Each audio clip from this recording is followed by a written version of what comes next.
तर नमस्कार शेतकरी मित्रांनो, स्वागत आहे तुमचं आपल्या नवीन व्हिडिओमध्ये. तर आज आपण आहे ते आपल्या रानामध्ये ही V1 जातीची तुती लावणार आहे. तुम्ही बघू शकता ही V1 जातीच्या तुतीचं पानं जे आहे ते अशी मोठी असते. ती आपण निबार बियाणं आणलेलं आहे बघा. ही अशा प्रकारची जी आहे ते ह्या तुतीचा जो आहे तो हिरवागार चारा शेरडांसाठी उपयोगाला येतो, किंवा आपण रेशीम उद्योगासाठी ही तुती जी आहे ते सगळ्यात फेमस आहे. तर कांडी बनवताना सगळ्यात महत्त्वाचं तुम्ही बघू शकता 1 2 3 4 असं 4 डोळ्याच्या आसपास जे आहे तो तुकडा काढायचा, म्हणजे जे टिचभर कांडी काढायची. एवढी कांडी काढून पुढं लागवड कशी करायची ते पण तुम्हाला मी दाखवतो 1-5 मिनिटात. ही कटिंग करून झाली की आणि कोयत्याने कट करताना मात्र पिंजून द्यायचं नाही, कार कोयता घ्यायचा. हे बघू शकता तुम्ही, अजिबात कुठंही पिंजलं नाही. अशा प्रकारे जे आहे ते कट झालं पाहिजे बघा. तुम्ही बघू शकता असं असं कट हाणायचं. ह्याला कोयतं कार घ्यायचं आणि काळजीपूर्वक कट हाणायचा, म्हणजे तुमचं जे आहे ते डोळे खराब होत नाहीत. असा कट हाणायचा आणि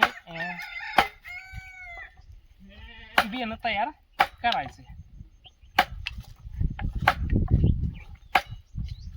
हे जे बघू शकता तुम्ही, अशा प्रकारे जे आहे ते आपलं तुतीचं जे डोळ आहे ते बियाणं तयार केलेलं आहे आपण. असं जे आहे ते कांडी घ्यायची. ह्याचं डोळं तुम्ही बघू शकता 3-4 डोळं जे आहेत ते प्रत्येक कांडीला आपण घेतलेलं आहेत. मग ह्याची लागवड कशी करायची, आणि तुम्ही बघू शकता हा जो आहे तो अशा प्रकारे हिरवागार चारा जो आहे तो त्या तुतीपासनं तयार होतो, म्हणजे शेरडांसाठी. तुम्ही आपल्या शेळीपालन किंवा रेशीम उद्योगासाठी जी आहे ती ही V1 जातीची तुती लावली जाते.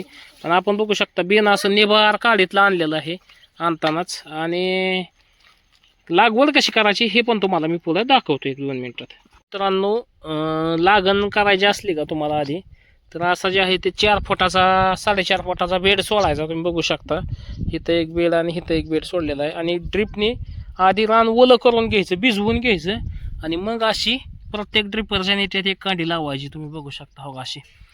बरोबर काय होतं, ही 2.25 फुटावरती ड्रिपर आहे आणि 2.25 फुटावरती एक जो आहे तो डोळा लागला जातोय. आणि हे अशा प्रकारे जे आहे ते तुम्ही हे करू शकता. काय असं जे आहे ते आपलं 4 फुटी बेड सोडायचं आणि भिजवून घ्यायचं. मात्र 1-8 तास त्याला चांगला गारा करून घ्यायचा. आणि मग तुम्ही जे आहे ते अशा प्रकारे प्रत्येक ड्रिपरवर एक तुतीची जी V1 जातीची कांडी ती लावायची. आणि ह्या असं जी बियाणं आहे ती आणायचं. तुम्ही बघू शकता हे अशा प्रकारच्या कांड्या ह्यात लावायच्या. तर भेटू पुढच्या व्हिडिओमध्ये. तोपर्यंत आपल्या चॅनलला सबस्क्राईब करा आणि ती घंटी दाबा, म्हणजे मग पुढच्या वेळेस व्हिडिओ टाकला की तुम्हाला जे आहे त्याचं नोटिफिकेशन येईल.